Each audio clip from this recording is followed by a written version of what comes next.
이동형 뉴스 정면 승부. 이동형의 뉴스 정면 승부.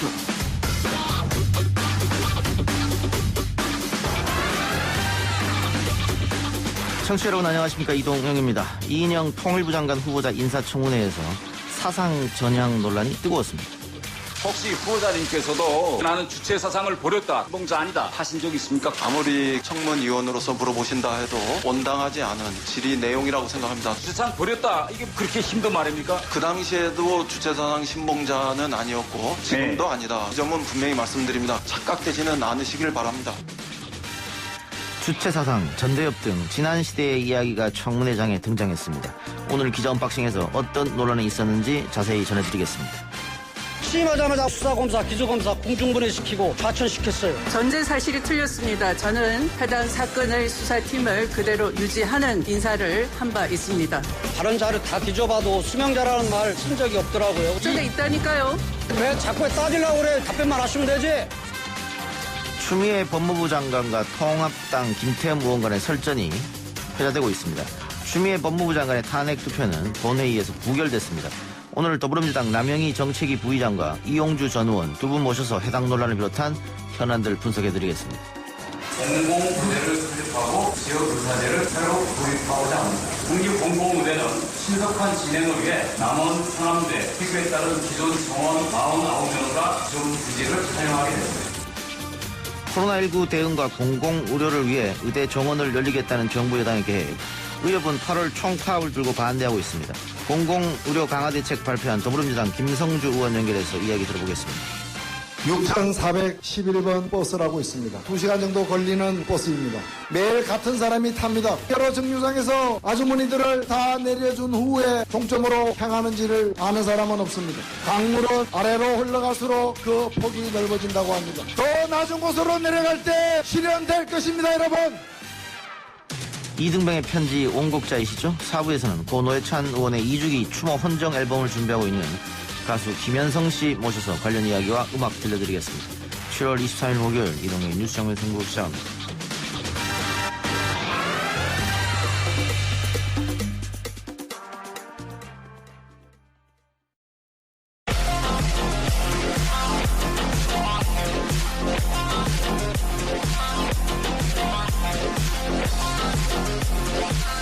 오늘 나온 뉴스들 언박싱해드리는 기자 언박싱. 오늘은 오마이뉴스 박정호 기자 나왔습니다. 어서 오십시오. 네, 안녕하십니까. 이인영 통일부 장관 후보자 인사청문회부터 살펴보죠. 네. 태영호 미래통합당 의원이 이인영 후보자를 향해서 전향을 했나 물었습니다. 네, 그렇습니다. 오늘 인사청문회에서 이것 때문에 좀 시끄러웠는데요. 그러니까 태영호 통합당 의원이 이인영 후보자를 향해서 아니 주체사상 신봉자의 삶의 궤적이다라고 쓰인 편을 보이면서 이인영 후보자에게 이 주제에 동의하냐 이렇게 물었고 그랬더니 이 후보자가 지금 바로 동의할 수 없는 문제다라고 얘기를 했습니다. 그러자 태 의원은 북한에서 남한의 주체사상 신봉자가 대단히 많다고 교육을 한다.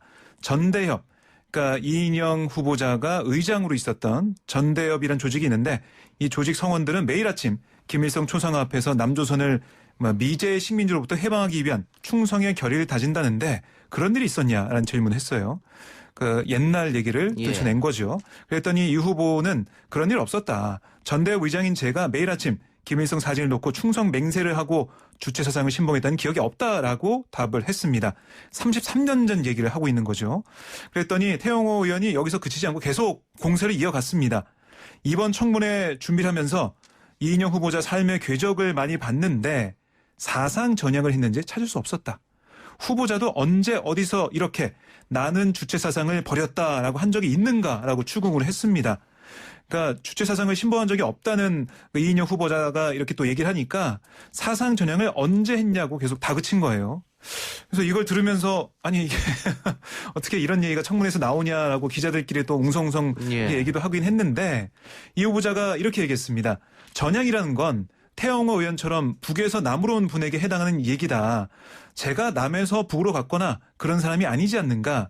그런 저에게 사상 전향 여부를 묻는 것은 의원님이 저에게 청문위원으로 물어봐도 온당하지 않은 질이라 생각한다. 이렇게 맞받아 쳤습니다. 예, 국회에서 사상검증 질문이 오고 갔다는 것 자체가 방금 박 기자도 얘기했습니다. 네. 기자들도 좀 의아해할 수밖에 없는 그렇습니다. 그런 질문이었고 네. 어떻게 보면 이인영 후보자 지역구 국민들도 이걸 어떻게 보고 있었을까? 그렇죠. 이 4번에 걸쳐서 국회의원을 지금 하고 있는데 그렇다면 유권자들은 사상 전향을 안 한 사람을 뽑은 건지 그렇게 들릴 수도 있겠죠. 예, 알겠습니다. 네. 네.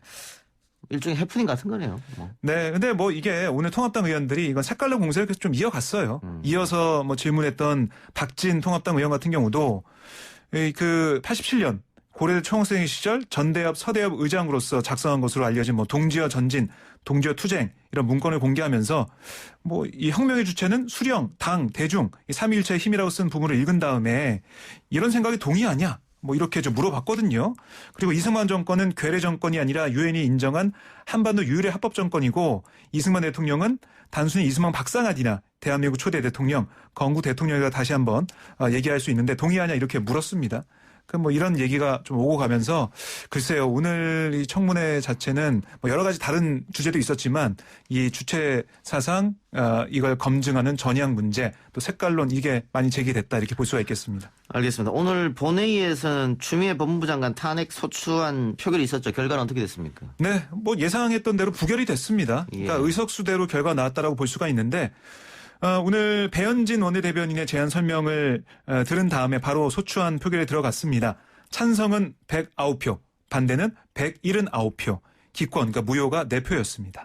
예, 미래통합당 의원들과 미래통합당 출신의 무소속 의원들이 아마 그렇습니다. 던졌으리라고 보고요. 네. 근데 어쨌든 수에서 압도적으로 밀리기 때문에 이거는 표결이 있기 전부터 아마 부결이 날 거다 예상했었는데 그대로 나왔고. 그렇습니다. 어제 통합당 내부에서 행정수도 이전에 긍정적인 목소리가 나왔는데 오늘 지도부는 반대 기조를 분명하게 나타냈네요.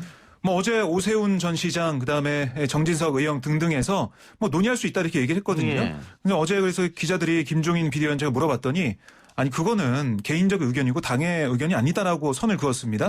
그런데 오늘 아침 비대위 회의에서 미래통합당이 행정수도 이전 재추진을 강하게 비판을 했어요.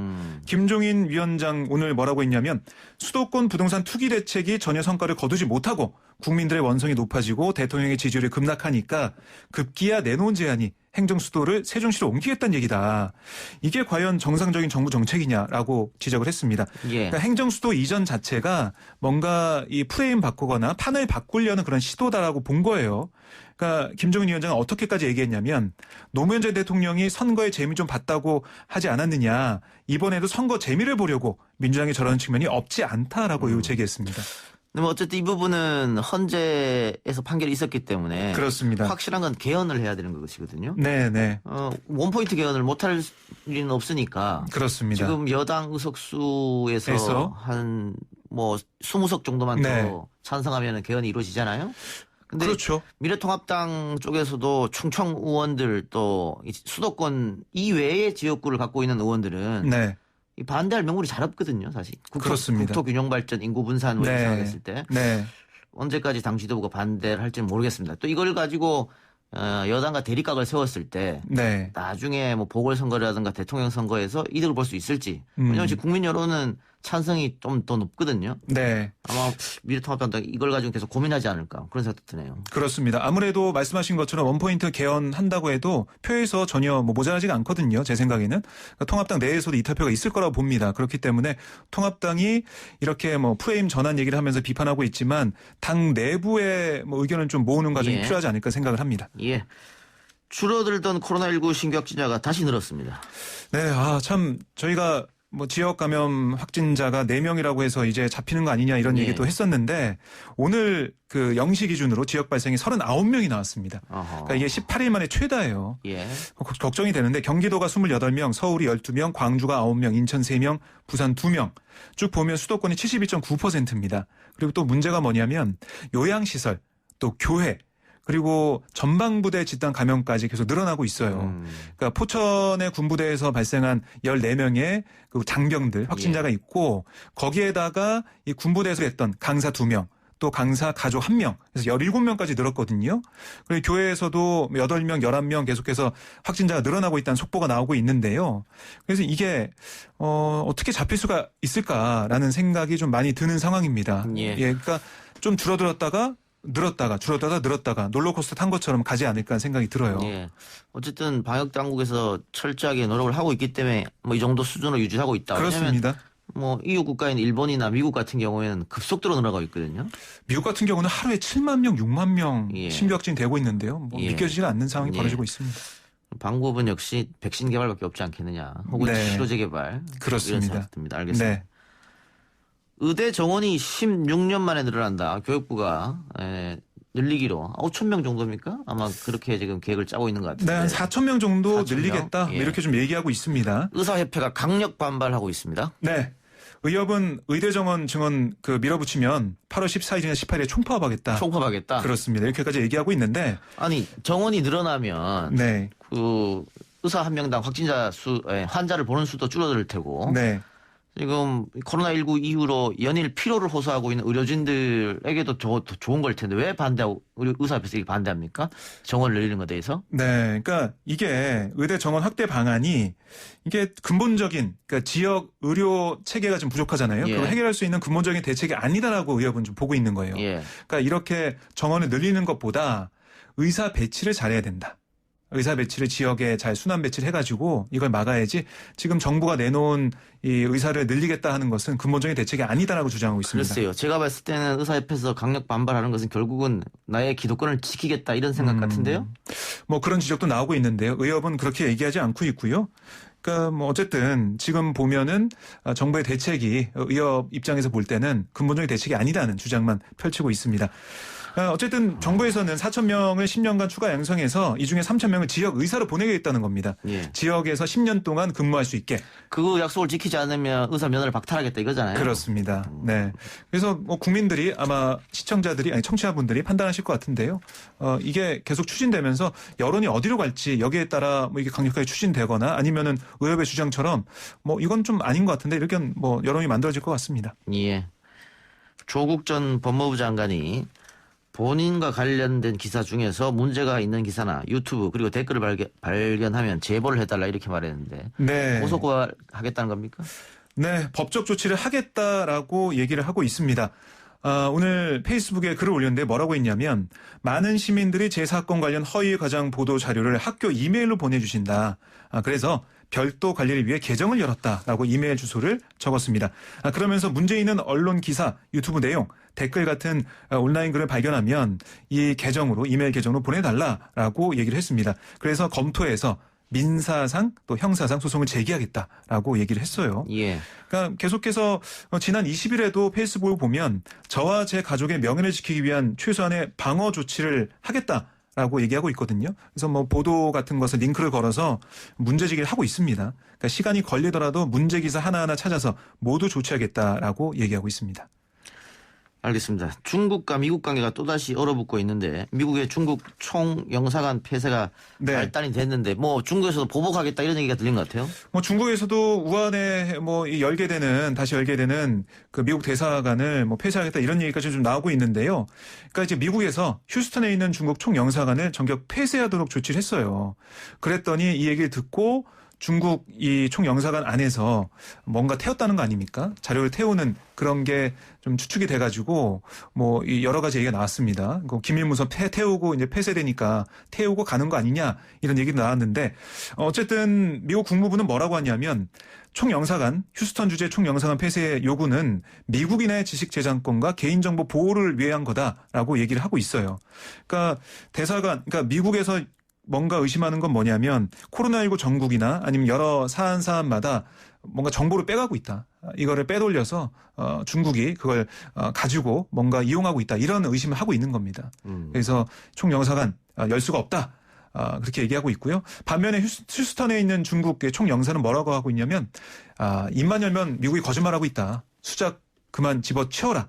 이거는 근거 없는 얘기다. 미국의 조치에 강력하게 반발을 하고 있습니다.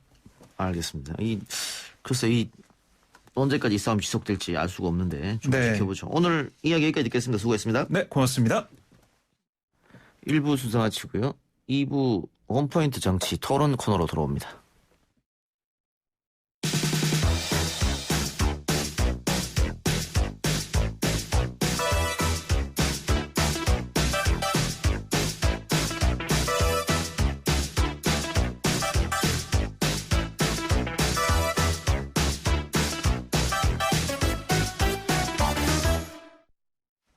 오늘부터 매주 목요일 2부는 이 두 분과 함께 토론 진행하겠습니다. 더불어민주당 인천 동구 미추홀 남영희 지역위원장 그리고 이용주 전 의원 나왔습니다. 어서 오십시오. 안녕하세요. 안녕하십니까. 예, 남영희 지역위원장은 지난 총선에서 100여 표 차이로 아깝게 낙선 후에 그 방송에서 많이 뵐 수 있더라고요. 예. 그는 이용주 전 의원은 근황은 어떻습니까? 제가 오랜만에 뵙는 것 같은데. 예, 제가 뭐 낙선한 이후에 여러 가지 뭐 자숙의 시간도 갖고 민심도 살펴보고 하면서 이제 서울하고 지역구를 왔다 갔다 하면서 여러 가지 이야기를 듣고 있습니다. 예. 100표 차이로 떨어졌으면 좀 더 열심히 해볼 텐데 큰 표 차이로 떨어져가지고. 예, 뭐 지난번 총선 그 이용주 의원님이 있는 지역구는 뭐 민주당 열풍이 불었던 곳이죠? 예, 그렇습니다. 예. 그렇기 때문에 뭐 무소속으로 어려웠을 텐데 지난 4년 돌아보면 어떻습니까, 소회가? 예, 뭐 저도 그렇겠지만 지난 20대 국회가 좀 파란만장한 국회였지 않겠습니까? 국회에서 대통령에 대한 전례 후무한 탄핵이라는 것도 있었고 예. 촛불 혁명으로 붙었던 여러 가지 또 새로운 대통령 선거부터까지 이게 다 20대에 일어난 건데요. 많은 분들이 그러더라고요. 제가 초선인데 남들 한 20년 겪었던 일을 4년 내에 겪었다. 특히 이게 그동안 제가 몸담고 있었던 당이 몇 번씩 바뀌거나 한다든지 그런 여러 가지 문제까지 포함해서 참 다사다난했다 이렇게 생각합니다. 그래도 뭐 다사다난 했지만은 개인으로서는 국정농단 청문회에서 좀 활약을 하고 그렇습니다. 국민들한테 각인됐다는 게 의미가 좀 있을 것 같아요. 그래서 이제 뭐 나름대로는 이제 촛불 혁명에도 나름대로 기여를 했고 최근에 통과된 공수처에 관련해서도 나름대로 뭐 입장을 냈기 때문에 뭐 그런 부분에 대해서 많이 평가해 주신 분도 있지만 또 몇 가지 잘못된 점들이 있어서 국민들한테 오부지게 욕을 먹은 적도 있습니다. 예. 많이 반성하고 있습니다. 예, 그럼 뭐 욕 얻어먹을만 했어요. 그래요. 오늘 본격적으로 다룰 이슈는 이인영 통일부 장관 후보자에 대한 청문회가 오늘 있었습니다. 이 이야기를 좀 해볼 텐데 일단 그 미래통합당이 사상검증 논란에 좀 휩싸인 것 같습니다. 김일성 주체 사상 뭐 저장했냐 안 했냐 이런 이야기까지 나오면서 과거로 좀 돌아간 게 아니냐 그런 생각도 좀 들던데 이거 보고 남영희 위원장 어떤 생각 드셨어요? 야, 대한민국 많이 변한 거죠. 사실 예전 같으면 이런 게 공중파에서 이런 얘기가 될 거라고 생각도 못했을 텐데 심지어 또 미통당 강남 지역에서 또 당선되신 태영호라는 의원께서 주체 사상을 가지고 이렇게 청문회에 임했다라는 게 사실 좀 기괴했어요. 저 좀 특이한 광경을 보게 된 거라는 생각이 들었고 한편으로 그 이인영 통일부 장관 청문회에서 어떤 내용이 나올까 했는데 결국 사상 검증 말고는 별로 할 게 없나 보다 뭐 그런 생각을 했고요. 이 청문회를 저쪽 제가 생각할 때는 통일부 장관의 역할을 충실히 해야 되는 이 북쪽에서도 보게 될 텐데 어떤 생각이었을까 하는 생각도 잠시 들었고요. 저는 그 청문회에서 그 주체 사상 그 질문이었지만 그 김진 의원님이셨나요? 박진 의원님이셨나요? 미통당의 그 의원께서 건국절에 대한 역사 인식을 이인영 대표한테 묻는 장면이 있더라고요. 보셨어요? 거기서 이제 대통령 우리나라의 국부가 이승만이라고 생각하느냐라는 질문에 이인영 통일부 장관 후보가 본인은 김구로 생각한다라는 그 말에 저는 우리가 헌법에서 명시하고 있는 3.1 운동 정신 계승까지도 포함하는 역사인식을 확인해주는 장면이어가지고 굉장히 인상 깊게 봤습니다. 이용주 의원님은 검사 출신인데 혹시 공안통에도 계신 적이 있습니까? 저는 뭐 공안은 별로 않고 주로 이제 특수 쪽에 일을 했었는데요. 오늘 이제 그런 이제 청문회를 보면서 많은 사람들이 오래 하지 않습니까? 우리 또 문민정부라든지 참여정부에 관련해서 많이 참여했던 주도 참여한 분들이 소위 운동권 출신 아니냐 이런 논란들이 많이 있었지 않습니까? 제가 이제 팔찌학과인데요. 이인영 지금 후보자가 64년생으로 87년대 소위 말하는 전대협 1기 의장을 하셨습니다. 그러니까 제가 대학교 87학년 때 들어갔을 때 못 모르던 시절이었지 않습니까? 그때 이제 들었죠. 이인영이라는 사람이 소위 전대협 의장으로 활동을 하는 그때이기 때문에요. 그 시절로 이제 거슬러 들어간 그런 느낌을 받았죠. 이런 논쟁을 보면서. 근데 이제 그 당시 시대를 살았던 많은 사람들이 그런 여러 가지 이념적 갈등을 겪었었죠. 사실이죠. 그런 것들이. 그렇지만은 그 이후에 서구 동구권의 몰락이라든지 또 북한의 변화 이런 걸 보면서 자발적으로도 아니든 대한민국에 대한 나름대로 생각을 정한 거 아니겠습니까? 이인영 후보자도 그런 계기가 됐기 때문에 정치로 돌아왔고 국회로 들어왔고 또 국민들로부터 지역구 국민들로부터 4번에 걸쳐서 당선을 됐다는 것은 국민들이 이제 그 지역구 주민들이 판단을 한 거죠. 아, 이 사람 더 이상 소위 예전에 운동권에 머물러 있지 않다.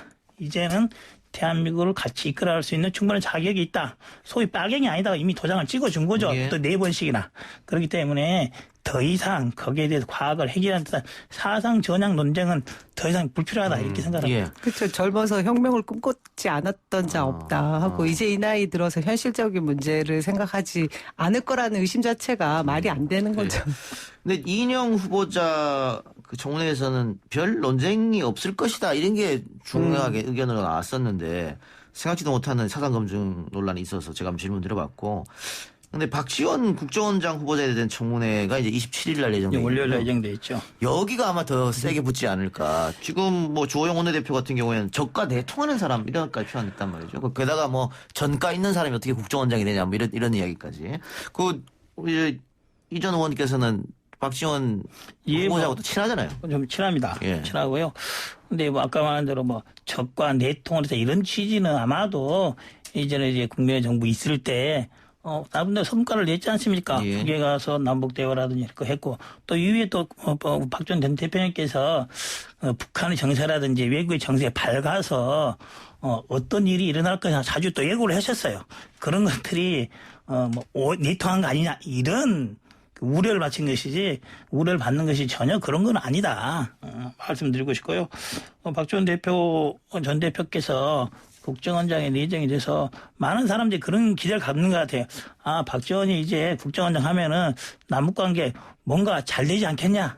뭔가 좀 성과를 좀 확실히 내지 않겠냐. 정치인 출신으로서 이제 뭐 그 뒤를 노릴 수 있는 게 없지 않았습니까? 박지원 대표 후보자가. 그렇다 한다면은 거기에서 충분한 자기 정치 이력을 마감할 수 있는 성과를 내기 위해서 노력할 것이다. 기대를 많이 갖고 있습니다.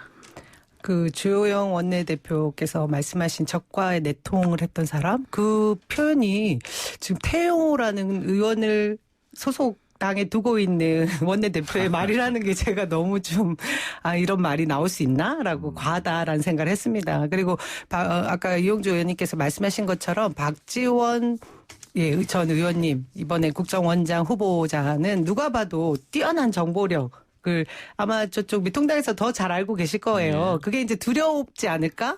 그리고 또 실질적으로 대북 관계에 있어서 특사도 하시면서 김대중 정부에서 2인자 역할을 하셨기 때문에 가시적인 성과를 내는 것이 근데 미통당은 여기에 협조를 하고 더 나은 방향으로 갈 수 있게 해야 앞으로도 본인들도 정권을 차지하고 할 텐데 이렇게까지 더 세게 나오고 발목을 잡는 것처럼 보이는 행태가 된다고 하면 결코 우리 국민들한테 도움이 되지도 않고 다들 보면 아시지 않을까 싶어서 좀 아쉽습니다. 그런데 미래통합당은 이런 생각 같아요. 박지원 후보자가 뭐 지난 김대중 정부 때 여러 가지 남북 관계를 훈풍으로 하게 노력을 했기 때문에 좀 특수관계다. 뭐 친북 인사다. 그런데 국정원장은 북한의 뭐 여러 가지 정보를 빼내서 우리에게 그 국익에 도움이 되게 만들어야 되는데 그걸 할 수 있겠느냐 뭐 이런 것 같아요. 더 잘하실 것 같죠. 그래서 너무 잘 아시고 그리고 결국 국익을 위한 일을 하실 분이시잖아요. 그리고 저는 한 가지 더 박지원 그 국정원장 후보께 부탁드리고 싶은 거는 아마 그 국정원 내부의 개혁 이제 마지막 이제 매듭을 지어야 될 단계가 되지 않았을까. 그 문재인 정부 들어왔을 때 서훈이라는 관료 출신의 그 국정원장을 처음에 대통령이 임명했을 때 기대했던 것이 국정원이라는 권력 기관, 거기도 정보 대단한 기관이잖아요. 그 기관 내부의 시스템을 개혁하자라는 게 분명히 있었는데 이제 막바지에 그 역할을 다 이렇게 단추로 매듭을 지어주시기를 바라는 그런 부분이 전 있습니다.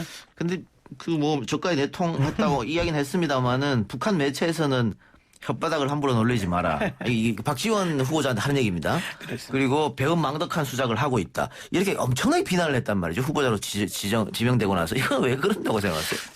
북한 내부의 입장에서도 자기를 너무 잘 알고 있는 사람이 국정원장으로 자리에 오면은 좀 부담이 되지 않겠습니까? 우리말에 뭐 소위 고기도 먹어본 사람이 잘 먹는다고 북한을 잘 알고 있는 사람이 또 어떤 수를 둘까 대북 관계에 있어서라든지 남북 관계에 있어서 그런 거에 대한 염려 내지는 뭐 미리 뭐 한자라 까는 거라고 봐야겠죠. 이런 총평들을 보면 결국은 문재인 대통령께서 진짜 신의 한 수다 이번 임명은 뭐 그런 평가를 받으시만 하네요. 네. 그래요. 자, 아까 이용주 의원이 공수처법 얘기도 하셨으니까 공수처법 발의한 다음에 검찰 내부로부터 조금 욕 들으셨어요? 어땠어요? 뭐 욕까지는 아니고요. 아이고 선배님 왜 꼭 그렇게까지 하십니까? 이런 좀 뭐 질타는 좀 받았죠. 선배님들한테도 그렇고 후배들한테 그런 말을 들었는데요. 그때 제가 이제 우리 후배들이나 선배님들 했던 말이 이런 거 있어요. 공수처 이게 언젠가는 들어올 수밖에 없다. 그게 검찰 입장에서 시간을 미룰 수는 있으나 5년, 10년 뒤로 미룰 수는 언젠가는 올 수밖에 없기 때문에 들어온다는 걸 전제로 해서 검찰이 받을 수 있는 한을 지금이라도 받는 게 맞다. 근데 그걸 자꾸 미리다 본 다음에는 검찰을 손을 쓸 수 없는 안을 받을 수밖에 없는 그런 상황이 올 수밖에 없지 않냐라고 설득을 했었는데요. 그때 그 설득이 됐으면 빨리 됐을 텐데 그 설득을 안 당해가지고 검찰에서는 지금 감당하기 어려운 지금 법안을 받게 되는 그런 사태가 된 거죠. 네, 뭐 검찰의 반발은 둘째치고 미래통합당이 지금 반대를 하고 있단 말이죠. 근데 처음부터 미래통합당은 그 공수를 반대했습니다만은 어쨌든 통과가 됐기 때문에 그렇다면은 이 예정된 프로세스에 좀 응해줘야 되지 않느냐 이런 지적이 있어요. 그렇습니다. 이제 지금 뭐 어제 오늘 최근에 보니까 이제 7월 15일이 법에 따르면 그렇습니다. 이제 출범해야 될 날이잖아요. 근데 이제 아직 이제 후보 추천 위원회조차 구성이 안 돼 있고 하기 때문에 법대로만 따지다 보면은 추천위원회가 구성이 안 되면 진행이 안 되는 거죠. 안 되는 것인데 사실상 이제 미통당에서 주장하는 것처럼 공수처가 많은 우려가 있는 것 또한 사실입니다. 하지만은 출범시켜놓고 고쳐가면서 해야지 맞지 않겠습니까? 근데 저는 이제 이걸 보면서 미통당이 잘못하면은 잘못된 수를 둘 수도 있다는 생각을 해요. 뭐냐면은 예전에 이제 소위 대통령으로부터 독립되지 않는 공수처가 될 우려가 있기 때문에 그것을 방지하기 위해서 소위 비토 조항을 뒀지 않습니까? 7명 추천위원 중에 5명 이상이 6명이 찬성을 해야지만이 임명 후보자가 될 수 있는 그런 걸 줬기 때문에 이 법에 따라서 이제 후보 추천자 위원회를 구성한다 하더라도 미통당 입장에서는 마지막 한 수가 있는 거 아니겠습니까? 자기의 마음에 드는 후보자가 올 때까지 계속 반대하면 되는 거예요. 계속 반대하면은 실질적으로는 법의 절차에 따른 절차는 진행해 가면서도 권한 행사에서 부결시키거라든지 임명할 수 있는 방법이 있는데 지금처럼 후보 추천자 위원회 자체를 구성하지 못하는 이런 방식을 취한다면은 어느 시점에선가는 민주당이나 지금 여당 쪽에서 예를 들면 올해를 넘기기 전에는 출범시켜야 한다는 그런 명분을 가지고 법 개정하겠다 할 수 있다고 봐요. 근데 만약에 법을 개정한다고 한다면은 좀 다른 법으로 이미 현재 좀 178석을 갖고 있기 때문에 고칠 수 있는 가능성이 있지 않겠습니까? 그런 사태를 할 수 있는 빌미를 제공하면 안 되는 거죠. 그럴 경우에 한 개도 못 얻을 수 있다. 그렇죠. 그렇기 때문에 차라리 후보자 추천위원회는 구성해주고 마음에 드는 사람 올 때까지 하는 거예요. 그렇게 하는 게 더 현실적인 방법이 되지 않을까라는 생각을 합니다. 알겠습니다. 잠시 긴급 재난방송 안내해드리고 토론 이어가겠습니다. 잠시 전입니다. 5시 33분부로 인천, 당진, 서산, 홍성 지역에 호우경보가 발효됐습니다. 라디오, TV, 스마트폰을 통해 상황을 계속 알아보고 주변에 알려주시기 바랍니다. 차량은 속도를 줄여 운행하고 잠긴 곳으로 통행하지 마시고 침수 위험이 있는 곳에는 접근하지 마시기 바랍니다. 대피 공고를 받으면 안전한 곳으로 피하시고 공사장, 전신주 등 위험한 곳엔 접근하지 마시길 바랍니다. 농촌 지역은 피해를 대비하시고 야외 활동을 하지 마시길 바랍니다. 이상 행정안전부에서 알려드렸습니다. 비가 계속해서 내려서 걱정이긴 했는데 호우 경보까지 내렸네요. 미래통합당이 추미애 법무부 장관에 대한 탄핵 소추안을 냈습니다마는 예상대로 부결이 됐고요. 이 추 장관이 어제 김태흠 의원과 난타전을 벌였는데 이게 오늘까지 인터넷에도 그렇고 우리 언론에도 굉장히 주목하고 있는 뉴스 같았습니다. 두 분도 보셨을 텐데 어떻게 봤습니까? 저희 남영희 위원장 질문이 과했습니까? 추 장관이 너무 예민하게 답변했습니까? 요새 우리 추미애 장관님이 제일 핫하신 것 같아요. 그 탄핵소추안 발의 얘기가 나올 때도 이제 표정을 미소를 지었다는 것 때문에 하루 종일 언론에 또 도배가 되고 했죠. 근데 추미애 장관께서 저는 이 수명자라는 단어를 가지고 질의를 한 거에 대해서 좀 발끈했다라는 게 아니라 명문화되어 있고 너무나 정확하고 상식적으로 쓸 수 있는 얘기를 가지고 문제를 삼는 거니까 뭐 저는 답변이 무리가 없었다고 생각을 하고요. 오히려 그걸 문제 삼는 것 자체가 법무부 외청 검찰청이 맞는지 그것부터 좀 저는 그분들의 생각 구조가 검찰청장이 그 법무부 장관의 지휘 체계를 이분들이 혼돈하고 계신 거 아닌가 하는 느낌까지 받았습니다. 근데 국회의원이 대정부 질문할 때 국무위원들이 보통은 이렇게 조금 격앙되거나 흥분해서 대답하지 않거든요. 과거에 이해찬 총리가 한번 그렇게 홍준표 전 대표하고 한번 설전을 벌인 거 봤습니다만은 그래서 아마 이런 얘기가 나오는 것 같기도 한데 일각에서는 추미애 장관이 자기 정치를 하는 거 아니냐. 결국은 뭐 서울시장이나 더 나아가서 대통령 선거를 생각해서 자신의 진영들한테 지지를 받기 위해서 일부러 이런 행동을 하는 거 아니냐. 뭐 이런 지적도 있는데 거기는 어떻게 생각하세요? 저는 뭐 그게 지적 사항일지 모르겠습니다. 어차피 정치인이시고요. 오선의 그 국회의원 출신의 법무장관이시고 다음 행보를 염두에 둔다고 해도 그게 비난받아야 될 일인지는 모르겠고 어찌됐든 추미애 장관은 지금 현재 검찰 개혁에 있어서 본인이 해내야 될 과제를 열심히 하고 있는데 언론에서 매번 지금 뭐 한두 건도 아니고 휴가 간 사안들 뒤에서 뭔가 조명하고 이런 식으로 제가 볼 때는 법무부 장관의 업무와 상관없는 것들까지 계속 언론에 나가지는 부분들에 대한 이제 본인이 약간 저항을 하시면서 이런 부분들을 보여주고 있는 것 같아요. 저는 그래서 한편으로는 그 대부분 이제 태도나 이런 것 가지고 문제를 삼긴 하지만 본질적인 사안을 들여다보면 검찰 개혁이라는 부분에 있어서 제대로 지금 저희 국민들이 바라는 부분을 성과를 내주시기 위해 노력하고 계시기 때문에 박수를 쳐드립니다. 예. 수명자 법률 용어입니까? 명을 받드는 사람 뭐 이런 뜻이죠. 그러죠. 이제 보통 이제 재판장이라든지 재판장의 명을 받아서 하는 사람이 수명 법관이라든지 수명 판사라든지 이런 용어들이 많이 있습니다. 직접적으로 재판장이 현장에 나가서 어떠한 일을 확인을 해야 되는데 일반인들은 잘 안 쓰니까 잘 모르죠. 근데 보통 보면 위임 받은 사람 이렇게 편하게 되는데 이제 법률적 용어이기 때문에 수명 법관, 수명 판사라는 말을 쓰는 거죠. 근데 이제 결국에는 이제 이번 논쟁에서 나왔던 것 중에 하나가 이제 우리 그거 아니겠습니까? 김태우 의원이 말했던 것은 요지는 이거죠. 결국 최강욱 연령우리당 대표가 수명자는 말을 썼는데 우리 장관님께서 페이스북이나 인터넷 올렸던 말이 그 말 따스한 거 아니냐. 서로 교감하에 한 거 아니냐. 이 말을 지적하고 싶은 것이고. 근데 그게 대해서는 뭐 우리 추미애 장관님께서 그런 거 아니다라고 명확히 밝히셨는데 뭐 우리 김태우 의원께서는 최강욱 우리 의원님께서 군사범 시절에 쓰던 용언이 아니냐. 그리고 그러니까 추미애 대표 거기에 이제 발끈을 한 거죠. 그래 내가 군대를 안 갔으니 여자가 군대를 안 갔으니 몰랐을 단어인데 어떻게 알았냐 이런 거 아니냐고 좀 발끈하신 건데요. 제가 보기로 뭐 그렇게까지 발끈할 필요는 없는 것이고 점잖게 내가 알고 있었던 법률관이니까 당연히 아는 것이고 그것과 관계없다라고만 좀 매듭을 지었으면 낫지 않을까 싶은데요. 어쨌든 이제 미통당에서 자꾸 이렇게 추미애 장관에 대해서 이렇게 해주는 것이 추미애 장관 입장에서는 가만히 있어도 웃고 있는 거죠. 뭐. 자꾸 해주면은. 정치적으로 위상이 더 올라가니까. 그렇지 않겠습니까? 속으로 웃고 있을 겁니다.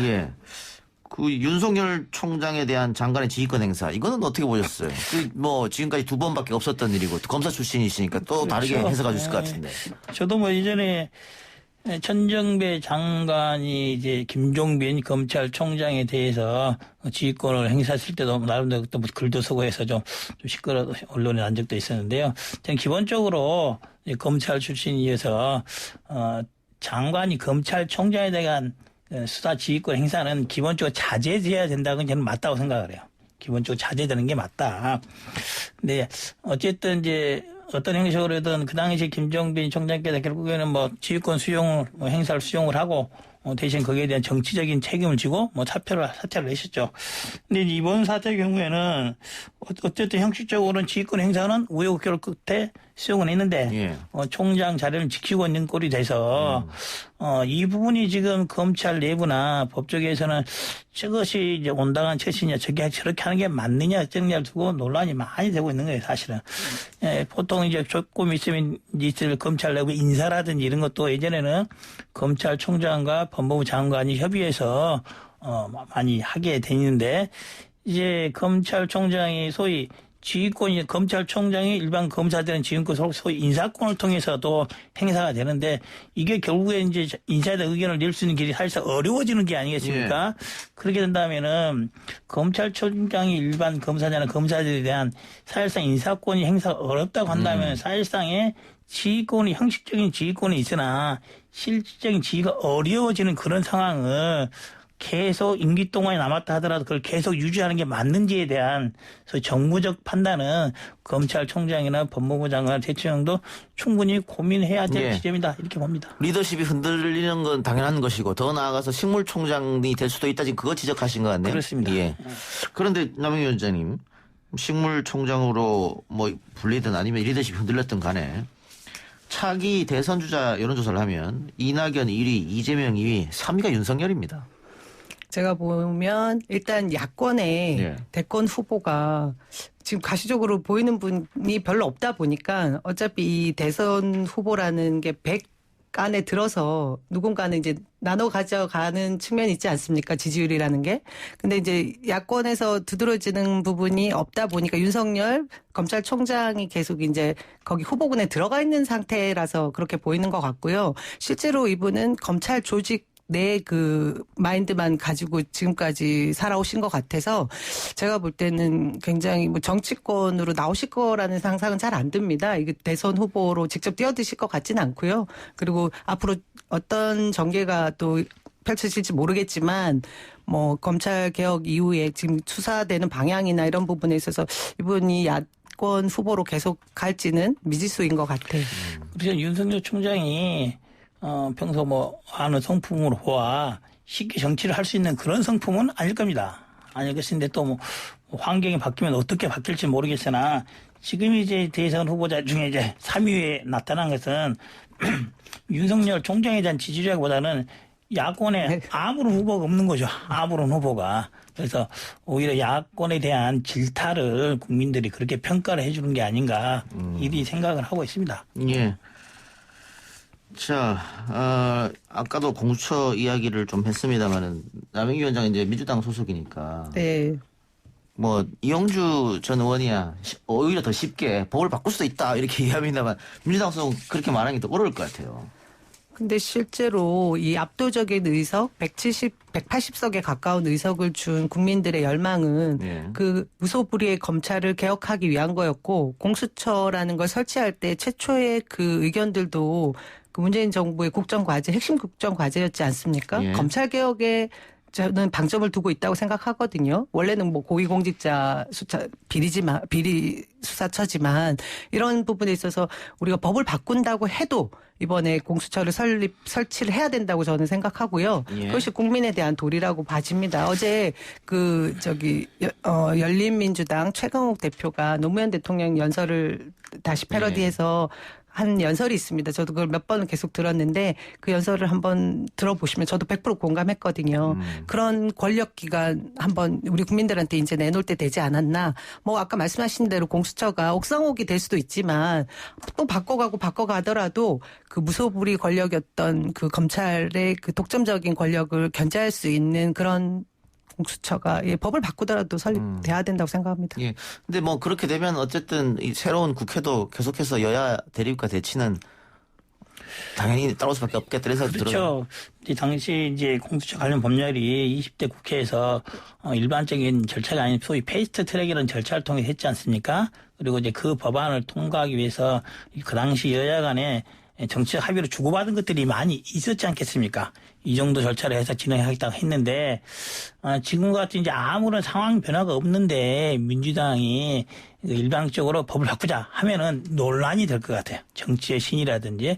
그래서 미통당 입장에서는 그런 빌미를 주지 않기 위해서라도 저는 후보자 추천위원회에 조속히 응하고 후보자 중에 마음이 안 드는 사람, 소위 정치적 편향성에 우려가 있는 사람이 있다고 한다면은 한두 번 바꾸는 그런 절차를 걷는다 하더라도 일단은 그 법에 따른 절차를 진행해 가는 게 현 패스트 트랙이라는 정치 상고를 겪어서 어떤 이 법은 자체를 시행도 못 해보고 또 개정하는 그런 모습을 안 만드는 계기가 되지 않을까 싶습니다. 미통당에서 의원님 의견 좀 들었으면 좋겠습니다. 정부적 판단에서도 그게 맞다 이 말씀이네요. 그렇죠. 오늘 두 분 토론 여기까지 듣겠습니다. 수고하셨습니다. 고맙습니다. 글쎄 안 들려 들을 뉴스 없어 아무 뉴스도 귀에 들어오지 않아 듣고 또 들어도 들을 뉴스 없어 만든 게 2%야 이동영의 뉴스 정면 승부. YTN 라디오 이동의 뉴스 정면승부 3부 시작합니다. 3부에서는 의대 증원 이야기 해보겠습니다. 정부 여당이 2022학년도부터 10년 동안 한시적으로 의과대학 정원을 총 4,000명 더 늘리는 방안을 추진하겠다고 발표했습니다.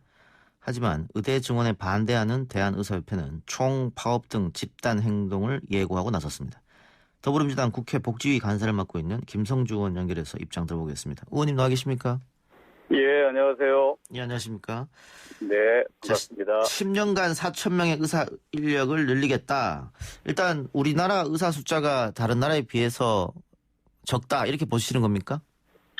예, 우리나라의 이제 인구 1,000명당 의사 수는 2.3명으로 OECD 평균 3.4명에 대해서 부족한 편입니다. OECD 국가 중에서는 최저 수준이고요. 예.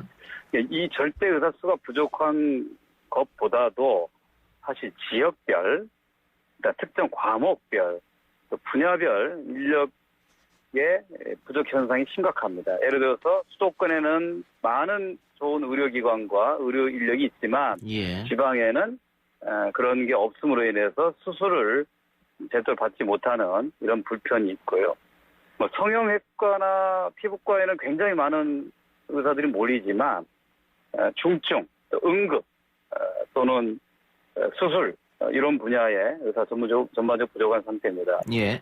이런 문제를 극복하기 위해서 그동안 많이 의료 현장에서는 의료 인력 확충을 위해서 의대 정원 확대를 요구해 왔습니다. 특히 코로나 사태를 맞아서 감염병에 대한 신속한 대응을 위해서 전문적인 의료 인력이 필요하다고 하는 것을 이번에 우리가 절감하게 됐습니다. 예. OECD하고 비교하면 낮은 수준이고 또 코로나19를 계기로 의료진들이 지금 많은 희생을 하고 있기 때문에 그러한 이유로 이제 한시적으로 입학 정원을 늘리겠다고 하는데 1년에 400명씩 늘어나서 4,000명이지 않습니까? 예. 이 공급 과잉 뭐 이런 이야기도 나온 것 같은데 그런 문제 없습니까 혹시? 오히려 400명으로는 부족하다고 하는 그런 용역도 있습니다. 예. 그러니까 우리나라 이제 중장기 의료 인력 수급 전망에 따르면 2030년에는 의사가 7,600명 부족하고 특히 공공의료 분야의 의사들은 2,000명이 부족한 거로 예측하고 있습니다. 그래서 이 400명 정도, 4,000의 숫자는 오히려 적을 수도 있다. 이런 일부의 주장도 좀 있고요. 이제 우리가 이제 아까 말씀드린 것처럼 의사를 늘리겠다고 하는 건 그냥 아무 분야의 의사만 늘리겠다고 하는 게 아니고 필수 의료 분야, 공공의료 분야, 특히 지역 의사 이거 늘리겠다고 하는 거기 때문에 공급 과잉은 큰 우려가 되지 않을 거로 생각합니다. 예.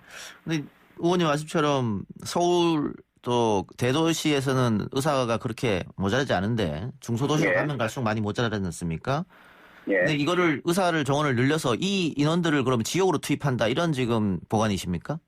그렇습니다. 저희가 이제 이번에 발표한 게 이제 몇 가지 되는데요. 첫 번째는 이제 국립 공공의대를 설립해서 공공의료 인력을 안정적으로 양성하겠다라는 거고요. 두 번째는 지역에 지방으로 갈수록 의사가 저도적 부족합니다. 그래서 이제 지역에 필요한 의료 인력을 확보하기 위해서 별도의 지역 의사제를 도입해서 이분들은 학교를 졸업하고 난 다음에 일정 기간 동안 그 지역에서 근무하도록 그렇게 하려고 하는 것입니다. 의무 복무 기간을 두겠다 이 말씀이네요. 그렇습니다. 예. 그 기간이 10년입니까? 10년입니다. 예. 예.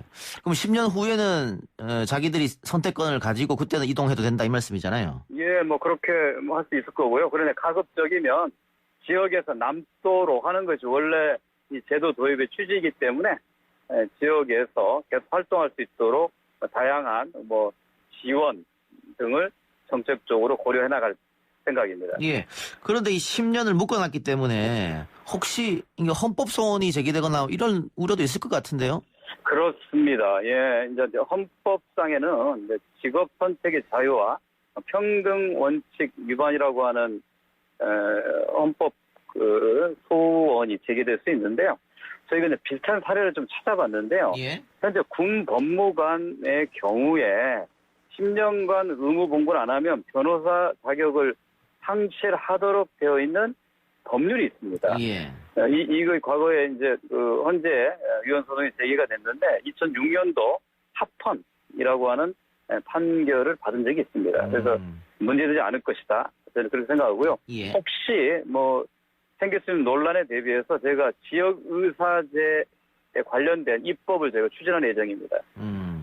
그리고 지역 내는 그렇게 해결된다고 하고 이게 또 아까 말씀대로 과가 있지 않습니까? 인기 있는 과, 인기 없는 과. 그런데 예, 예. 이게 의료는 인기가 없다 하더라도 꼭 필수 의료 분야가 있단 말이죠. 그렇습니다. 예. 산부인과라든가 중증 외상과라든가. 예.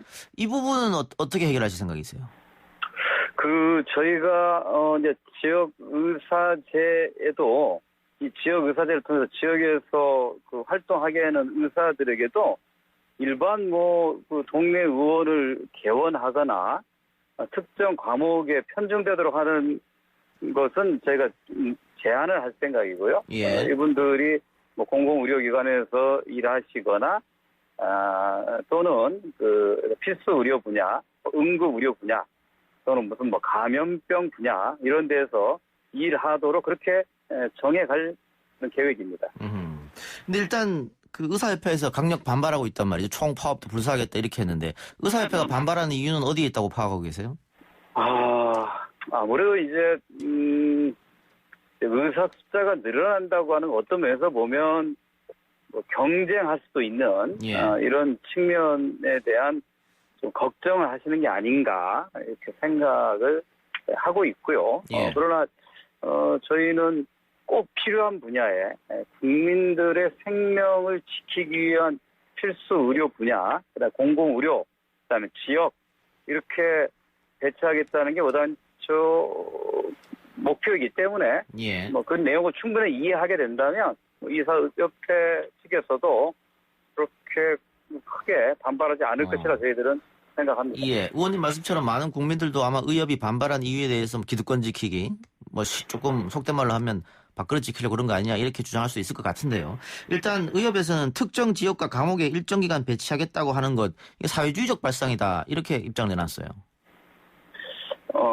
국민의 생명과 건강을 지키는 국가의 책무이고요. 이건 헌법적 가치입니다. 예. 너무 좀 주장을 하면서 그거 좀 너무 이념적 정치적으로 풀어가는 것은 국민의 정서하고는 좀 맞지 않다 이렇게 생각합니다. 근데 10여 년간 이 의대 정원을 묶어놨다가 1년에 400명씩 갑자기 늘리면은 혹시 그 역량이 부족한 학생들이 또 의료진으로 배출되는 게 아니냐 이런 걱정하는 분들도 있을 것 같습니다. 우리나라에서 아마 고등학교를 다니는 모든 학생들이 의대를 목표로 공부를 할 겁니다. 예. 우리나라에서 가장 뛰어난 인재들이 의대로 가는데요. 400명 더 뽑았다고 질이 떨어질 이유는 없다고 봅니다. 예. 또 하나, 국민 의료비가 혹시 증가할 가능성이 있지 않느냐, 이런 의문도 있습니다. 이것도 이제 의협 측의 주장으로 보이는데요. 의사 수가 늘어나면 서로 간에 과다 경쟁해서 불필요한 의료비 지출이 늘어나지 않겠냐는 건데요. 아까 말씀드린 대로 저희는 취약지, 특수 분야, 공공의료 분야에서 일하는 인력을 양성하기 때문에 경쟁이 벌어진다고 하는 것은 상상할 수도 없다. 예. 이렇게 봅니다. 그러면 이게 결국은 공공성 개념이 많기 때문에 그런 일은 없을 것이다 이런 말씀인 것 같네요. 그렇습니다. 그러니까 동네 개원 의사 숫자를 늘리는 게 아니라는 거예요. 이거 무슨 이미 과잉 상태인 피부과나 성형외과 의사를 늘리는 게 아닙니다. 예. 이 의대 정원 증대의 목적과 공공의대 설립의 목표가 그와는 전혀 다른 것입니다. 의료 사관학교 개념이다 공공의대 설립이 이런 말씀도 해주셨는데 이게 어떤 의미입니까? 흔히 이제 뭐 사관학교라고 하면 이제 특정한 그 의료의 학생들을 집중적으로 이렇게 훈련 교육시켜서 그 분야에 배치하는 거지 않습니까? 예. 뭐 육군 사관학교, 뭐 간호 사관학교처럼 마찬가지로 국립공공의대는 의료 분야에 일할 수 있는 인력을 양성하는 그런 뭐 공공의료라고 하는 특정한 분야를 정해놓고 하기 때문에 일종의 의료사 개념이다 이렇게 말씀드릴 수 있습니다.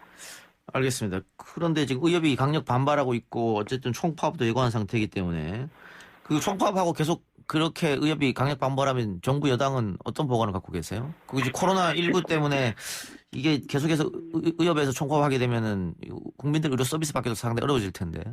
예, 이번에 뭐 코로나 위기를 맞아서 의료인들의 정말 헌신과 역할이 매우 컸습니다. 그래서 저희가 덕분에 캠페인을 한 만큼 진심으로 국민과 함께 감사하다라고 하는 말씀을 여러 번 드렸고요. 계속 오해가 없도록 의협과 계속 협의해 가겠다고 말씀드립니다. 뭐 대화가 다양하게 이루어지고 있기 때문에 그런 저희들의 진정성을 잘 알고 또 국민들이 바라는 바를 뭐 의협 집행부가 잘 이해하신다면 그 사회적 갈등과 논란 없이 잘 되어 나갈 수 있을 것이라고 기대를 하고 있습니다. 알겠습니다. 의원님 오늘 인터뷰 고맙습니다. 예, 감사합니다. 예, 지금까지 더불어민주당 김성주 의원이었고요. 문자로 5022님께서 내부 순환 성산 방향 홍제 지나서 3차로 차량 10여 대가 서 있습니다. 대부분 펑크가 나 있네요. 안전운전하세요. 이렇게 좋은 정보 주셨습니다. 고맙습니다. 비가 많이 오는데 천천히 운전하시기 바랍니다. 3부 수다 마치고요. 4부 문화 초대석 코너로 들어옵니다.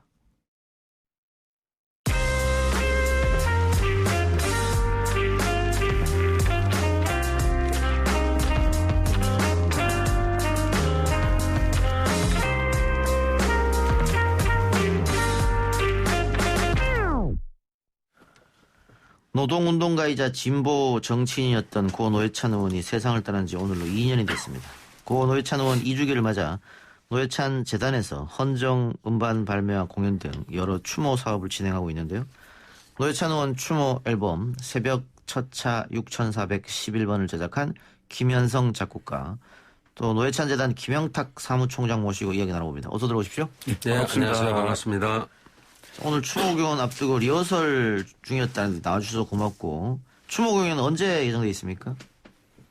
예, 오늘 그 교통방송에서 8시 5분에 100분 동안 그 생방송으로 진행하게 됩니다. 예.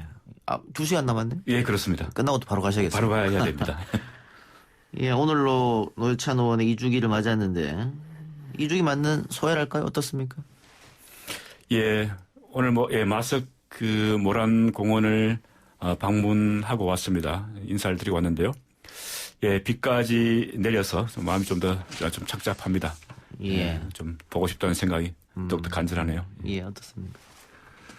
어느덧 이렇게 시간이 흘러갔는가 싶지만 예. 다시 또 오늘이 오니까 그 애틋하고 안타까운 마음을 금할 수가 없습니다. 예. 네.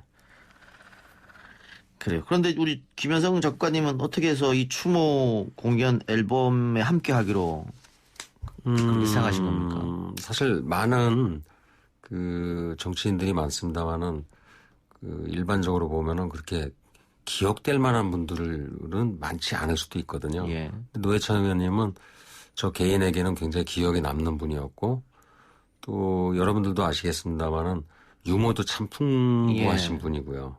근데 그런 오늘 같은 날이 왔을 때 참 슬펐고 노래로 그분의 삶을 기록하고 싶은 마음이 있었습니다. 예. 원래 이렇게 또 사회운동이나 이런 관심이 또 많으셨죠? 다른 이제 음반 작업들도 많이 했습니다만은 노회찬 의원님도 보면은 첼로 연주도 잘하세요. 아, 그렇죠. 예. 예. 그래서 굉장히 감성이 풍부하신 분이라고 저는 기억을 하고요. 저 개인적인 공연을 할 때 한번 초대 손님으로 오신 적도 있어서 더 기억에 남습니다. 예. 그럼 방금 우리 김 작가 작곡가님 말씀하신 것처럼 노회찬 의원이 평소에 소원이 있다면 모든 국민들이 악기 하나씩 다룰 줄 아는 그런 국가가 됐으면 좋겠다 이런 말씀했던 게 기억이 남는데. 예. 우리 사무총장님은 악기 다룰 줄 아세요? 혹시 하나라도? 악기를 다룰 줄 몰랐어요. 이제 오카리나를 하나 사서 이제 배우고 있습니다. 예. 홀로. 저도 한번 다룰 줄 아는 게 없어서 배워보려고 뭐 트럼펫도 한번 시도해보고 했는데 잘 안 되더라고요. 시간도 없고 노력도 필요하고 그래서 그래요. 자. 헌정 앨범이 나왔는데 앨범 이름이 새벽 첫차 6411입니다. 이건 노회찬 의원의 유명한 연설 거기서 딴 거겠죠? 예. 2012년 그 당대표 수락 연설에서 6411번 버스를 이야기를 했죠. 그러니까 그게 노회찬 의원님의 시선이 머무는 곳을 상징한다고 생각해요. 그러니까 가장 어려운 곳에 있지만 자신의 이름으로 호명받지 못하는 노동자들 그리고 그런 노동자들한테 다가가지 못하는 정당의 안타까움을 이야기하신 연설이어서 6411 정신이 바로 노회찬의 정신이다 이렇게 이야기할 수 있을 것 같습니다. 앨범은 총 몇 곡이 들어가 있습니까? 13곡이 들어가 있는데요. 굉장히 많이 들어가 있네요. 여러 시인들의 시에 붙인 곡들이 있고 정희성 시인, 김수영, 정호승 이렇게 여러분들의 시에 붙인 곡들도 있고 제 개인적으로 노회찬 의원님이 그 주목하셨던 그 버스에 탄 분들, 그 버스에 탄 분들의 어떤 일상을 담은 노래들이죠. 반가워요, 새벽 첫차, 흥겨운 버스 뭐 이런 노래들이 실려 있습니다. 예. 이 앨범에 노회찬 의원 생전 목소리도 담겨 있다고 하던데. 고등학교 2학년 때 그 곡을 쓰셨다고 그래요. 소연가? 예, 성남꽃이라고 하는 시에 붙인 노래입니다. 근데 생각보다 상당히 곡이 괜찮아요. 그래서 생전에 한번 그 부르신 노래를 앞에 그 음성을 담고 뒤에는 이제 정마리 씨라고 이제 그 가수가 이어서 부르는 그런 녹음을 했습니다. 예. 그래서 오늘 원래는 김현성 작곡가가 만든 이번 앨범에 들어가는 반가워요라는 노래, 라이브로 들을 계획이었습니다. 목 상태가 좋지 않으시다고. 좋은데 다음에 또 울려고요. 네. 아침에 김경래 최강시사 가서 부르셨죠. 네. 그래서 나빠진 거 아닙니까? 그랬나 봐요. 저한테 모시기 바랍니다. 네. 그래요. 오늘 이제 가서도 이제 공연이 예정되어 있는데 게스트는 어떤 분들이 나오십니까? 사실 이번 음반에 그 노회찬 의원님이 주목하는 어떤 시선 중에 하나가 유명한 사람들이 아니어도 일반적인 활동가들, 일반적인 가수들, 일반적인 인디밴드의 가수들이 새로 데뷔를 하는 계기를 맞아서 제가 전체 음반 프로듀싱을 하고 작업을 했습니다만은 더 뜻깊다고 생각합니다. 방청하시는 분들도 좀 특이하게 했습니다. 그러니까 좀 뭐 코로나 때문에 좀 방청객 수를 한정해야 되긴 하지만 그래서 뭐 청소 그리고 돌봄 그러니까 이 봉제 노동자들을 모시고 같이 토크쇼를 진행할 6411 정신에 맞게끔 그런 분들을 모셨습니다. 그럼 그 TBS에서 오픈 공간에서 하시는 모양이죠? 예, 그렇습니다. TV, 라디오 생중계로 합니다. 생중계로? 예. 어제도 공연을 하셨습니까? 어제 그 홍대 앞에 그 다리라고 하는 소극장에서 헌정 공연을 하셨습니다. 1m씩 떨어져서 앉았습니다. 코로나 때문에. 네. 많은 분들이 참여를 해야 되는데 사정상 그렇지 못했던 모양이네요. 어제 공연은 하고 나니까 어떻습니까? 저는 이제 노래를 그 작업하고 막상 무대에서 리허설 할 때부터 이미 울컥해지더라고요. 그래서 아니 내가 노래를 만들었고 내가 울컥해진단 말이야 이런 생각이 속으로 들었는데 오늘도 아까 리허설하면서 그 기분이 또 지워지질 않더라고요. 그래서 오늘 공연할 때 내가 조심해야겠다. 잘못하면 내가 먼저 눈물이 나버리면 참 모양이 그렇다는 생각이 들었습니다. 그리고 저도 노회찬 의원 돌아가시고 다음 날 우리 라디오 오프닝 할 때 이 눈물이 나서 한 10초간 정적이 흐른 적이 있었는데 노래하시면서 더 뭐 그럴 수 있을 것 같아요, 당연히. 그래서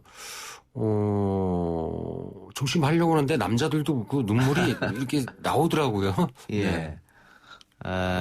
그냥 나이 들어서 나오는 거 아닙니까?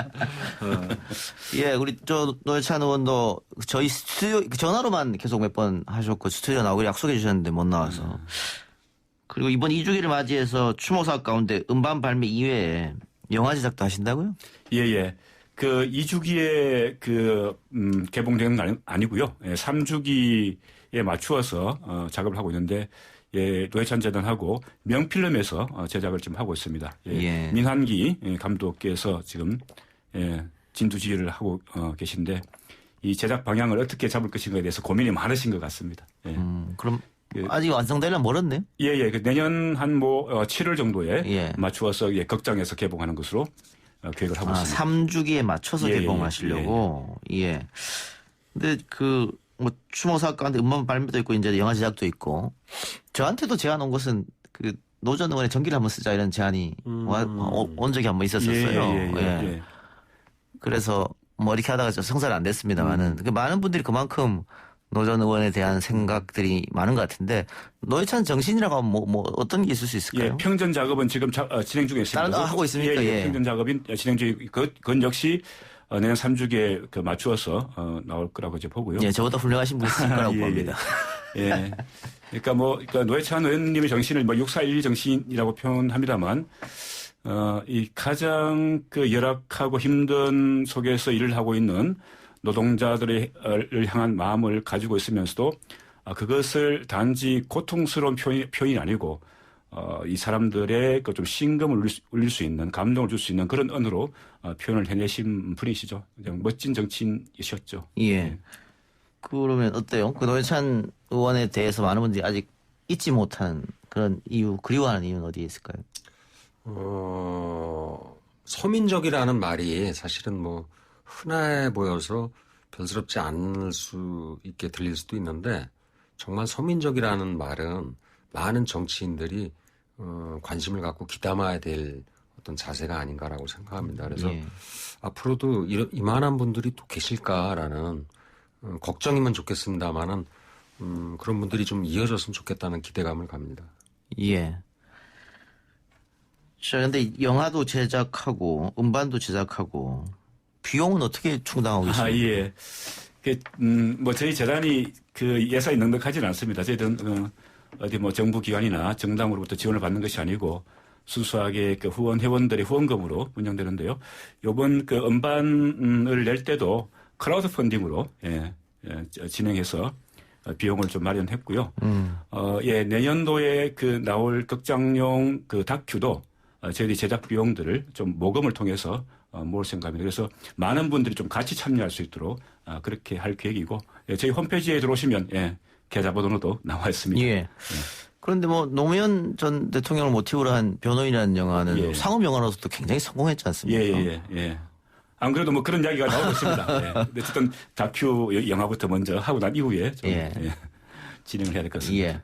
우리 김 작곡가님은 이번에 노회찬 의원 2주기 추모제도 나셨지만 또 지난번인가요? 얼마 안 됐었던 것 같은데 전태일 열사 추모제도 참여하신 것 같습니다. 그래서 노래도 사회적인 책임이 있고 또 기록의 의무가 있다라는 생각을 저 개인적으로 해봅니다. 그래서 시대가 바뀔지라도 저희가 작업한 이 음악들이 이 시대에 어떤 분이 살았는지 우리가 또 어떻게 살았는지를 이후에 또 그런 의미를 반영하지 않을까 이렇게 생각합니다. 예. 우리 청취자분들이 잘 모르실 수도 있는데 김현성 작곡가는 김광석 씨 이등병의 편지 원곡자입니다. 맞죠? 네, 그렇습니다. 예. 노래는 모르는 사람이 없는데 만든 사람은 모르는 사람이 많네요. 그런 거에 대해 아쉬움은 없으세요? 글쎄요. 어릴 때는 그런 생각이 좀 얼핏 들기도 했는데 노래는 제가 만들기는 했습니다마는 노래는 듣는 사람과 부르는 사람의 것이라고 생각합니다. 그래서 이미 공공재가 되지 않았나 이런 생각을 해봅니다. 그렇군요. 네. 예, 유튜브로 성우님께서 음반은 언제 발매했고 어디서 살 수 있습니까? 이렇게. 예, 시중에서도 유통이 될 거고요. 아직 유통 안 된 겁니까? 지금 어제 크라우드 펀딩 방식으로 진행돼서 참여하신 분들한테는 이미 시대에 다 가 있습니다. 시중에 이제 유통을 하고 있고요. 음원 그 시장에 이렇게 등록을 해놨으니까 곧 아마 음원 그 사이트를 통해서도 들으실 수 있을 것 같습니다. 음원 사이트를 통해서도. 또 우마마님께서는 아침에 반가워요 노래 듣고 많이 울었습니다 했는데 아마 아침 방송 나가셔서 하신 라이브 듣고 이게 써주신 것 같은데 반가워요 노래에 담긴 메시지는 어떤 게 있습니까? 노회찬 의원님이 지금 안 계시지만 그 얼굴과 그 목소리와 이런 이미지들은 저희들이 많은 분들이 저처럼 이제 기억을 하실 거라 생각하고 정말 안 계셔도 늘 반갑게 마음속에 남길 바라는 그런 생각입니다. 예. 이 앨범 이름이 새벽차차 6411이고 6411이라는 곡은 없나 보죠, 그럼 앨범 안에? 있습니다. 또 있습니까? 네. 예. 은하버스 6411입니다. 있습니까? 우리가 지금 엔딩곡으로 반가워요 노래 듣는 거죠? 마지막에. 예. 여러분들이 은하차차 6411? 은하버스 6411. 은하버스 6411. 이 노래도 한번 들어보시기 바랍니다. 예. 노회찬을 기억하는 그런 노래니까. 오늘 공연 8시 5분부터 그렇죠? TBS에서 생중계로 한다니까 TV로도 라디오도 볼 수 있죠? 그렇습니다. 다시 한번 알려주시기 바랍니다. 예. 8시 5분부터 100분간 그 생방송으로 진행되고요. 예. 교통방송, TV, 라디오, 그리고 유튜브로 통해서도 보실 수가 있습니다. 예. 저도 이제 그 공연에 같이 참여해서 들었는데, 곡들 하나하나가 다 이게 훌륭한 곡들이니까 많이 좀 봐주셨으면 합니다. 예. 온라인 추모 전시회도 있던데. 그렇습니다. 이건 어디서 볼 수 있는 겁니까? 예. 그 많은 분들이 그 코로나 때문에 오실 수가 없어서 온라인으로 하고 있는데요. 저희들 그 검색창에 노회찬 재단을 검색을 하시면 그게 온라인 추모관으로 들어갈 수 있는 방이 나와 있습니다. 거기 보면 노회찬 의원님의 그러니까 초등학교 시절 1기부터 정치인 노회찬까지 전체 5개의 섹션을 나누어서 노회찬 의원님의 기록들을 전시를 하고 있습니다. 예.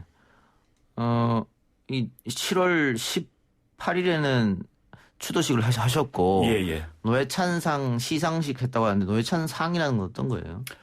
예, 이 사회의 인권, 그 정의 그리고 평등을 위해서 열심히 해오신 개인 그리고 단체에 지금 시상하는 상인데요. 올해가 2회 시상입니다. 평등 부분과 정의 부분이 있고요. 평등 부분은 이번에 그러니까 진보 네트워크 센터가 받게 되었고요. 그리고 정의 부분은 전쟁 없는 세상이라는 단체가 받게 되었습니다. 예. 노회찬 의원 하면 또 우리가 노동이라는 단어가 떠오르는데. 노회찬 의원한테 노동자. 뭐 지금 아까 얘기한 우리 버스 번호 같은 경우에도 결국은 노회찬 의원이 우리 노동자를 생각해서 그런 연설을 한 거잖아요. 노회찬 의원에게 노동자라는 또 노동이라는 의미는 어떤 거였을까요? 많은 분들이 지금 현재 노회찬 의원님을 정치인으로 기억하고 계시지만 실제로 노동운동가였습니다. 그리고 이 정치인으로서의 노회찬이라는 이 모습도 사실은 노동운동의 어떤 연장 속에서 활동했던 그 결과라고 생각합니다. 그래서 노회찬 의원님은 늘 이 노동 그리고 사회적 약자에게 눈이 가고 그 음성을 들으려고 노력하셨던 분입니다. 예. 자, 마지막으로 노회찬 의원 떠올리면서 하시고 싶은 말씀 있으면 우리 작곡가님부터 한마디 해주시죠. 평등하고 공정하다라는 말이 쉽게 들릴 수도 있겠지만 우리 사회가 갑과 을에 대한 문제들도 상당히 여기저기에 많이 있었고요. 그런 평등함이 곧 더 많이 노 의원님이 관심을 가지신 그런 방법을 통해서 우리가 동의하고 앞으로 그 뜻을 이어서 저희가 함께 가고자 하는 그런 생각을 갖고 있습니다. 예, 수 총장님은요? 예, 사회적 약자를 위한다는 것을 말이 아니고 실제로 실천하셨던 분이고요. 예, 그것을 위해서라면 본인은 늘 손해를 감수하시는 분이었습니다. 늘 전체를 생각하고 자신을 작게 하고 겸손하게 살아오셨던 분입니다. 꽤 안타까운 분인데요. 예, 어쨌든 그분의 어떤 유지를 많이 이을 수 있는 정치인들이 나타났으면 좋겠습니다. 예. 6411 프로젝트가 뭡니까? 예, 6412 프로젝트는 6411 버스를 타는 청소 노동자들 그리고 돌봄 노동자들 그리고 이제 우리가 흔히 미싱이라고 하는 봉제 노동자들 그리고 핵발전소의 비정규 노동자들처럼 이 사회 유지를 위해서 반드시 필요한 일들을 하면서도 자신 드러나지 못하는 노동자들의 목소리를 드러낼 수 있도록 정책과 제도를 만들어내는 그 작업을 노회찬 재단에서 하고 있습니다. 예, 이 641 프로젝트도 그렇고 음반 영화 제작하려면 재원이 많이 필요할 텐데 후원하는 방법 알려주세요. 예. 저희 노회찬 재단 검색하시고 들어오시면 온라인으로 후원회원으로 가입하실 수가 있습니다. 저희들은 순수하게 후원 회원들의 후원금으로 운영되는 이 단체이기 때문에 많은 분들께서 노회찬 의원의 유지를 이을 수 있도록 후원을 해 주셨으면 좋겠습니다. 예. 아까 말씀하신 명필름에서 만든다고 하는 고 노회찬 의원의 영화는 이게 극영화가 아니고 다큐멘터리네요. 예, 다큐멘터리, 극장용 다큐멘터리라고 표현합니다. 예. 아직 제작 방향이라든가 어느 쪽으로 주안을 잡을지는 정하지 않으셨고. 부담이 많으신 것 같아요. 정말 잘 만들어야 된다는 생각 때문에. 어쨌든 저희들 재단에서는 800개 개봉관에 다 개봉될 수 있도록 노력을 할 생각입니다. 예, 알겠습니다. 자, 그러면 오늘 두 분 여기서 보내드리고요. 두 분 보내드리면서 추모곡 반가워요 듣도록 하겠습니다. 오늘 말씀 고맙습니다. 또 가셔서 또 공연 잘해주시기 바랍니다. 작곡가님. 네, 고맙습니다. 감사합니다.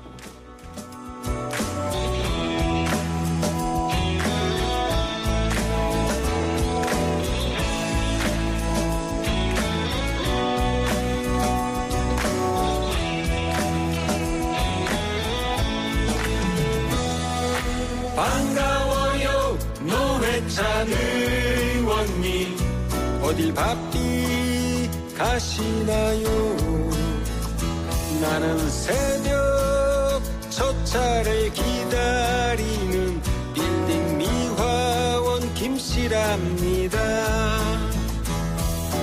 반가워요 노회찬 의원님 오늘도 바쁘시네요 나는 새벽 첫 차를 타야 하는 일용 노동자 박씨랍니다 사람들 출근하기 전에 모든 걸 끝마쳐야 해요 누가 알아주지 않아도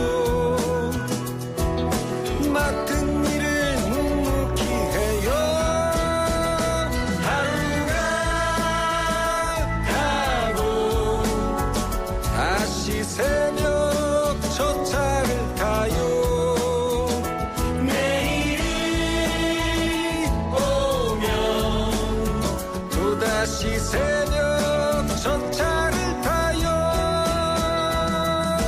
반가워요 노회찬 의원님 어딜 바삐 가시나요 언제 시간 되면 소주 한잔 나누면서 우리 사는 얘기 들어봐줘요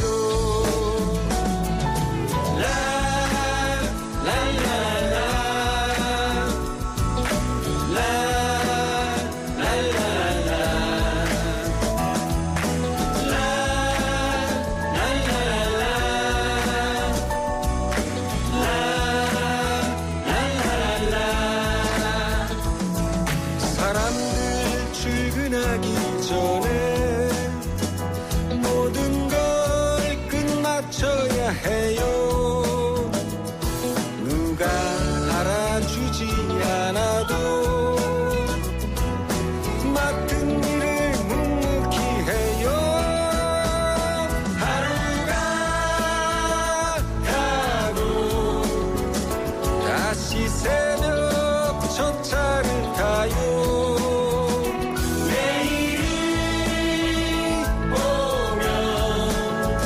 또다시 새벽 첫 차를 타요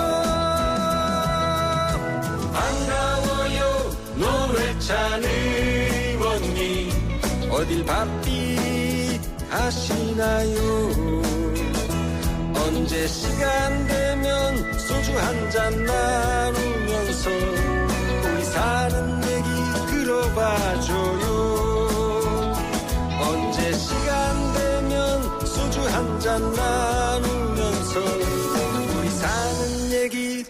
지켜봐줘요.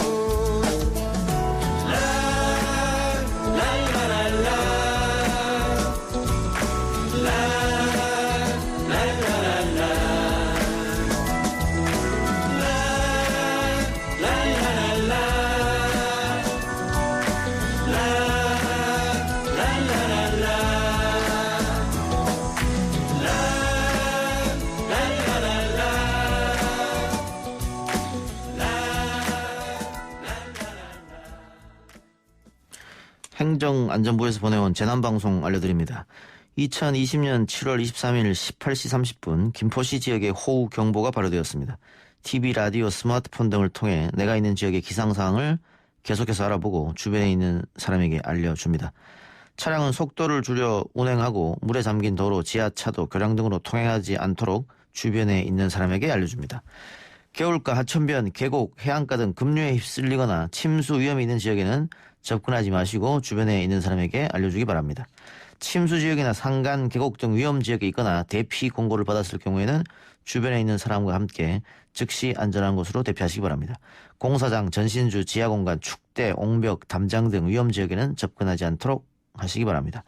농촌 지역에서는 농작물 및 시설물 피해가 발생하지 않도록 배수로 정비, 비닐하우스 결박, 과수 지주시설 고정 등 미리 대비하고 농사와 관련된 작업 등 야외 활동을 하지 마시기 바랍니다. 이상 행정안전부에서 알려드렸습니다.